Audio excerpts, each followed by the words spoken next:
হ্যাঁ, 27 জুন 1961 শ্রীজীবন কৃষ্ণ ঠাকুর ওই যে বলছেন অনুলোম বিলোম এর ব্যাখ্যা দিচ্ছেন না কেন বলতে পারিস? তিনি যদি ব্যাখ্যা দিতেন তাহলে লোকে বুঝতে পারত। সৌরেন ভট্টাচার্য প্রশ্ন করলেন, হ্যাঁ রে, তুই কি বুঝলি? ঠাকুর অনুলোম বিলোম বলছেন। সৌরেন নিরুত্তর থাকায় নিজেই বললেন, নেতি নেতি করে অনুতে প্রবেশ হচ্ছে, তারপর শূন্য থেকে নাদ, নাদ থেকে সৃষ্টি হচ্ছে অনুলোম বিলোম। আর এক অনুলোম শুনবি? নিজেকে দেখিয়ে এই হচ্ছে অনুলোম, ঘরের সকলকে দেখিয়ে, আর তোরা বিলোম, এক আর বহু। অনুলোম আর বিলোম মানে হচ্ছে আগম আর নিগম। আগমে দেহ ছাড়াতে ছাড়াতে শূন্যে লয় হয়ে যাচ্ছে, এটা হচ্ছে অনুলোম। আবার শূন্য থেকে নাদ, নাদ থেকে সৃষ্টি, সৃষ্টি থেকে এই এত বড় দেহ বিলোম, দেহে নামা, নিগম। বেশ ঠিক, কিন্তু হ্যাঁ, যাই হোক, বেদের নিগমও এরকম, বেদের নিগমে এটা হবে, এটা হচ্ছে বিলোম, আগম নিগম। এবার বলছে না আর এক অনুলোম শুনবি, সেটা কি? বলছে এই হচ্ছে অনুলোম, ঘরের সকলকে দেখিয়ে, আর তোরা বিলোম, এক আর বহু। উনি এক, আর সামনে বসা জগতের সব হচ্ছে বহু। বিলোম। জগতে নেমেছেন, জগতের রূপটা নেমেছে। শ্রী শ্রী রামকৃষ্ণ কথামৃতে পড়া হচ্ছিল, শিব পূজার মানে কি জানো? পিতৃস্থান আর মাতৃস্থানের পূজা। ভক্ত এই বলে প্রার্থনা করে, হে ভগবান, আর যেন আমায় লিঙ্গজনী দ্বার দিয়ে না আসতে হয়। শ্রীজীবন কৃষ্ণ পাঠ শুনে বলে উঠলেন, দেখ ঠাকুর কি ব্যাখ্যা দিচ্ছেন। আর এই জন্যই তো তিব্বতী বুদ্ধিস্টরা আর চৈনিক বুদ্ধিস্টরা, এমনকি এই ভারতবর্ষের লোক কি করে এসেছে জানিস? শেষকালে তারা ওই রক্ত খেয়ে মরেছে। কি জঘন্য! এই যে ব্যাখ্যা, এর কারণ থাকতে পারে পূর্বজন্মের জন্য, কিন্তু তার প্রিয় শিষ্য স্বামীজি বলছেন, অদ্বৈত জ্ঞানের পর পুনর্জন্ম নেই। আচ্ছা দেখো, অদ্বৈত জ্ঞানে পুনর্জন্ম নেই, অদ্বৈত জ্ঞানের পর তো কিছু আর হয় না। এই যে কারেকশন গুলো হয়েছে পরে পরে, এগুলো ঠিক হয়নি। অদ্বৈত জ্ঞানের পর পুনর্জন্ম নেই, এটা কি কথা? অদ্বৈত জ্ঞানেই পুনর্জন্ম। এবার কথা হচ্ছে, ঠাকুরের কথা শুনে উনি যে বলছেন না, যে ঠাকুর কেন এরকম ব্যাখ্যা দিচ্ছেন। ঠাকুর তো তন্ত্রের সাধনা করেছেন, তার মধ্যে তন্ত্রের সংস্কার ছিল। এই তিব্বতী বুদ্ধিস্ট, চৈনিক বুদ্ধিস্ট, এরা সব তান্ত্রিক বুদ্ধিস্ট। এই বজ্রযান, কালচক্রযান, তন্ত্র, সব তন্ত্র। এরা তন্ত্র নিয়ে এত ঘেটেছে, ও আর বুদ্ধ ধর্ম বলে না, ও তন্ত্রই। আর ঠাকুরও তন্ত্র আচার করেছেন, তন্ত্র সাধনা করেছেন, তাই জন্য তার মাথার মধ্যে তন্ত্রের সংস্কার ছিল। কিন্তু একজন ঠাকুরের মতন অবতার, তার কাছ থেকে এগুলো শুনলে কি হবে? মানুষের মধ্যেও সেই সেলগুলো জাগবে, তাই জন্য তিনি কেটে দিচ্ছেন, জীবনকৃষ্ণ কেটে দিচ্ছেন একদম, যাতে মানুষের মধ্যে এই জিনিসটা না আসে। সত্যি তো পুনর্জন্ম নেই। তাহলে আবার ঠাকুর কেন বলছেন যে আবার আসার কথা, এবং যাতে আসতে না হয়, তা তো নয়। এরপর ব্যাখ্যাটা দেবেন উনি। আনন্দ এই সময় ঘরে প্রবেশ করলেন। তাকে দেখেই শ্রীজীবন কৃষ্ণ প্রশ্ন করলেন, হ্যাঁ রে আনন্দ, তুই আমাদের ঘরে এই কথার কিছু তো শুনিসনি? আনন্দ না বলায় বললেন, ভালোই হয়েছে, তুই বল তো শিবলিঙ্গ পুজো কেন করে? আমাদের এই ঘরের কথায় কি বুঝেছিস বল। আনন্দ, শিব মানে ঐক্য স্থাপনে। শ্রীজীবন কৃষ্ণ, হ্যাঁ, শিব ঐক্য স্থাপনে। তাহলে শিব পুজো করে কেন? ওই জাগতিক মনুষ্য জাতির সঙ্গে এক হবার জন্যে, আর ঐক্য যে হয় এই কথা ঠিক। আনন্দ, হ্যাঁ, ঐক্য হয়। শ্রীজীবন কৃষ্ণ এইবার ঠাকুর কি ব্যাখ্যা দিচ্ছেন শোন। উপেনকে বললেন, পড়তরে। উপেন মুখার্জি পড়তে লাগলেন, শিব পুজোর মানে কি জানো? পিতৃস্থান ও মাতৃস্থানের পূজা। ভক্ত এই বলে প্রার্থনা করে ইত্যাদি। এই সময় যারাই ঘরে আসতে লাগলেন সকলকেই এই ব্যাখ্যা সম্বন্ধে শ্রীজীবনকৃষ্ণ প্রশ্ন করতে লাগলেন। রেলওয়ে অফিসে কালীর চক্রবর্তী এলে শ্রীজীবনকৃষ্ণ বললেন, হ্যাঁ রে কালী, শিবলিঙ্গ পুজোর মানে কী রে? কালী শিব মানে শিব ঐক্য স্থাপনে। শ্রীজীবনকৃষ্ণ, হ্যাঁ হ্যাঁ বল, তাহলে শিব পুজো মানে কি হচ্ছে রে? জগতের সমস্ত মনুষ্য জাতির সঙ্গে একত্ব লাভের জন্য পুজো করছে। তাহলে শিবলিঙ্গ পুজোর মানে? লিঙ্গ মানে চিহ্নধর। শিবলিঙ্গ পুজো মানে সমস্ত মনুষ্য জাতির সঙ্গে এক হতে চাইছে। আর এই একত্ব হয় কি? কালী, হ্যাঁ একত্ব হয়। শ্রীজীবনকৃষ্ণ, এবার শোন ঠাকুর কি ব্যাখ্যা দিচ্ছেন। শিবলিঙ্গ পুজোর জন্য শিবলিঙ্গ শিব হারিয়ে গেল। শিবলিঙ্গ ঠাকুর কি ব্যাখ্যা দিচ্ছেন শিবলিঙ্গ পুজোর? তিনি যোগী, কেন তিনি এই রকম ব্যাখ্যা দিচ্ছেন? ধীরেন ঘরে ঢুকলে, এই বল শিবলিঙ্গ পুজোর কি ব্যাখ্যা?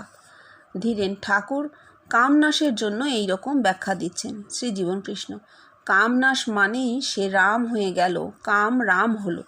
কাম এই কথা উচ্চারণ করাতেই তার দেহে যৌগিক বিভূতির লক্ষণ প্রকাশ পেল। সে একই জিনিস। ঠাকুর কেন এইরকম ব্যাখ্যা দিচ্ছেন? ধীরেন, ঠাকুর কামনাশের জন্যে ওই রকম ব্যাখ্যা দিচ্ছেন। ধীরেন এই কথার পুনরাবৃত্তি করায় শ্রীজীবনকৃষ্ণ উত্তেজিত হয়ে বললেন, দেখ কেন আমায় বেশি খোঁচাচ্ছিস? আমার দেহের প্রতিটি ফাইবারে পাদদেশ থেকে সমস্ত দেহ দেখিয়ে বস্তুতত্ত্ব আছে, তুই আমায় কি বলবি? দেখ, তিনি যোগীই নন। যোগ মানে পরিবর্তন। সে যখন যাই বলবে তখনই তো তাই হয়ে যাবে। ঠাকুর এ কথা জানতেন না।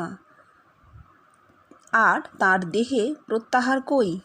কেন তিনি এইসব নিম্নাঙ্গের কথা বলছেন? বারবার যে আসছেন তাকেই জিজ্ঞেস করছেন। আনন্দ এলেন, আনন্দকে জিজ্ঞেস করছেন। আনন্দ বলছেন শিব মানে এক, শিব ঐক্য স্থাপন। উপেন মুখার্জি পড়ছেন। আবার রেলওয়ে অফিসের কালীকে জিজ্ঞেস করছেন, কালীও বলছেন ঐক্য স্থাপন। এই ঐক্য স্থাপন কিভাবে হচ্ছে? শিবলিঙ্গ তো মানে চিহ্ন, লিঙ্গ মানে চিহ্ন। লিঙ্গ মানে কিন্তু ওই পুরুষাঙ্গ নয়, এখানে লিঙ্গ হচ্ছে চিহ্ন। শিবত্ব প্রাপ্ত মানুষের চিহ্ন, অর্থাৎ রূপের দ্বারা। যিনি শিবত্ব প্রাপ্ত হয়েছেন তার রূপটা হচ্ছে চিহ্ন, শিবের চিহ্ন। এর দ্বারাই করতো। এটা তখন হয়েছে, তখনই কিন্তু হয়েছে, কারণ ওতপ্রোত না হলে হবে না, বাইরেও আছে ভেতরেও আছে, তবে হবে। মেলাবে না হলে কি করে? বারবার এইরকম করে বলতে বলতে আসতেন যাতে মানুষের মনের থেকে এই দেহের এই সমস্ত সংস্কার, তন্ত্রের সংস্কার কেটে যায়। যে ঢুকছে তাকেই জিজ্ঞেস করছে। এবং আমরা দেখছি কালী চক্রবর্তী আর আনন্দদা এখন ঠিক উত্তর দিচ্ছে। আর ধীরেন্দার মধ্যেই পুরনো শাস্ত্রের সব জ্ঞান ট্যান আছে, তো তাই জন্য ধীরেন্দা ওই পুরনো প্রাচীন জিনিস থেকে বেরোতে পারছেন না। বলছেন কামনাশের জন্য ঠাকুর ব্যাখ্যা দিচ্ছেন, উনি কেটে দিচ্ছেন। তাও ধীরেন্দা ফিরে যাচ্ছেন আগের জায়গায়, বলছেন ঠাকুর কামনাশের জন্য এরকম ব্যাখ্যা দিচ্ছেন। অর্থাৎ ধীরেন্দা মাথা থেকে তো ঠাকুরকে নামাতে পারছেন না। তখন উনি বলছেন যে কেন বেশি খোঁচাচ্ছিস? যোগ মানে তো পরিবর্তন। ওনার যোগ প্রত্যাহার কই? প্রত্যাহার মানে এই যে কথাটা ঠাকুর উচ্চারণ করছেন, এই কথাটা তো ঠাকুরের মুখে বেরোবেই না, তার আগেই তো তার সমাধি হয়ে যাবে।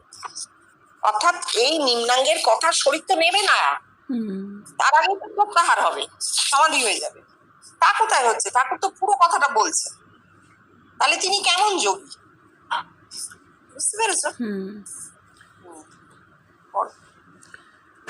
মানুষ শিব পুজো করছে মানে সে সারা জগতের মনুষ্য জাতির সঙ্গে একত্ব লাভের জন্যে এই পুজো করছে। ঠাকুরের কথা বলার আসলে উদ্দেশ্য হচ্ছে পুনর্জন্ম থেকে মুক্তি লাভ। আর তার শিষ্য স্বামী বিবেকানন্দ ঘোষণা করছেন, অদ্বৈত জ্ঞানের পর আর পুনর্জন্ম থাকে না। আচ্ছা, এই শিবলিঙ্গ পুজোর ব্যাখ্যা যখন স্বামীজিকে বিদেশে জিজ্ঞাসা করেছিল তখন যদি এই ব্যাখ্যা দিতেন তাহলে কি হতো বল দেখিনি? অথচ তিনি কি কথাই না বললেন, এই ওয়ান অ্যান্ড ওয়াননেস। কি অপূর্ব তার ইন্টেলেক্ট! তিনি ইন্টেলেক্ট দিয়ে এই জিনিস ধরেছিলেন, ওয়ান অ্যান্ড ওয়াননেস। কি অপূর্ব ব্রেন পাওয়ার বল দেখি! আর আমরা এই জিনিসকে সচিদানন্দ গুরু বলে চালাচ্ছিলাম। আর মাত্র 1958 সালের 4 জুন ধরতে পেরেছি যে এ তো সচিদানন্দ গুরু নয়, এই হচ্ছে একত্ব।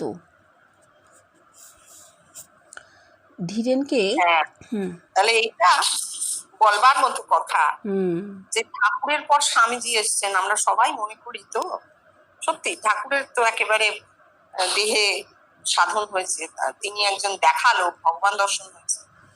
ঠাকুর যা করেছেন বা ঠাকুর যা দিয়ে গেছেন, নিজের অজ্ঞাত সারেই দেওয়া হয়, সেরকম আর কেউ পারেননি। স্বামীজিকে আমরা অন্তত যারা জীবন কৃষ্ণের সঙ্গ করেছেন বা আমরা যারা জীবন কৃষ্ণ সম্পর্কে জেনেছি, তাকে দেখেছি, তারা ভাবি যে স্বামীজির ঠিক ততটা গুরুত্ব নেই, গুরুত্ব ঠাকুরের। কিন্তু না, ওই যে ধর্ম অনুভূতির এক জায়গায় উনি বলছেন ঠাকুর হচ্ছেন থিসিস, স্বামীজি অ্যান্টিথিসিস। ঠাকুর থিসিস বেষ্টি, স্বামীজি বেষ্টির উল্টোটা। জগৎব্যাপিত্বের ফুটটা কি হবে সেইটাই স্বামীজি বলে দিয়ে গেছে। তাই জন্যে স্বামীজির যে ব্যাখ্যা, সেই ব্যাখ্যায় কোনো নিম্নাঙ্গের কথাই নেই, একদম নেই। স্বামীজিকে যখন বিদেশে জিজ্ঞেস করেছে, সেখানে তিনি কি ব্যাখ্যা দিচ্ছেন? One and one. এই যে ব্রেন পাওয়ার তার, এইটা প্রপার, এটা ঠিক ঠিক। তাই জন্যই তাকে রাজযোগী বলা হচ্ছে। জীবন কৃষ্ণ স্বামীজিকে ভেতরে দেখে বলছেন রাজযোগ কমপ্লিট, স্বামীজিকে দেখলে রাজযোগ কমপ্লিট। এইটা কারণ, কারণ স্বামীজির মুখ দিয়ে নিম্নাঙ্গের কোনো কথা বেরোচ্ছেই না, একদম ঠিক ঠিক প্রপার। এইটা ধরে বিশ্বব্যাপিত্ব হবে, একত্ব হবে। তাই জন্য হ্যাঁ বড় ধীরেনকে, দেখ বাবা, এই যে অদ্বৈতবাদ দেখছো, এ তোমাদের হিন্দু ধর্ম নয়, একেবারেই নয়। তোমরা যে ভেবেছ হিন্দুরা বেদ নয়, অতএব এই হিন্দু ধর্ম, মোটেই নয়। এই হচ্ছে জগতের সকলের। এইখানে জপ নেই, তন্ত্র নেই, মন্ত্র নেই, পুজো নেই, ভগবান নেই। আছে কি? মানুষের দেহ, দ্য লাইফ পাওয়ার, জীবনী শক্তির বিকাশ। শক্তি বলবো না বাবা, লাইফ পাওয়ার। শক্তি বললেই তোমরা একটা কালি খাড়া করবে, তারপর খাঁড়া আসবে, তারপর কচি কচি মেষ শিশু, কচি কচি মেষ শিশু। আচ্ছা বাবা, ওই যে তোরা শিব পুজোর ব্যাখ্যা শুনলি, কীরকম তুলনা করবি ওই ঠাকুরের ব্যাখ্যার সঙ্গে? এই ব্যাখ্যা দুটো যদি পাশাপাশি রাখা যায়, কোনটা ভালো লাগবে? এই ব্যাখ্যাকে পাশাপাশি রাখলে চলবে না রে। ওই ঠাকুরের ব্যাখ্যা এক জায়গায়, আর এইটে আরেক জায়গায়। লোকে এটা দেখেই আনন্দে দুহাত তুলে নাচবে, নয় কি? ওরে, এই শিব পুজোর যে ব্যাখ্যা শুনলি, মনে করে রাখবি। কত বড় কথাটা বলা হয়ে গেছে তো। অদ্বৈতবাদ নিয়ে বলছেন তন্ত্র নেই, মন্ত্র নেই, জপ নেই, তন্ত্র নেই, মন্ত্র নেই, পুজো নেই, ভগবান নেই। নেই নেই নেই নেই করতে করতে কিন্তু ভগবান নেই বলছেন। অদ্বৈতবাদে একা আমিই আছি, আর কিছু নেই। একটা মানুষ, সে নিজেই থাকে, সে আছে বলেই তার জগৎটা আছে, সে নেই, কিছু নেই। এটাই অদ্বৈতবাদের মূল কথা।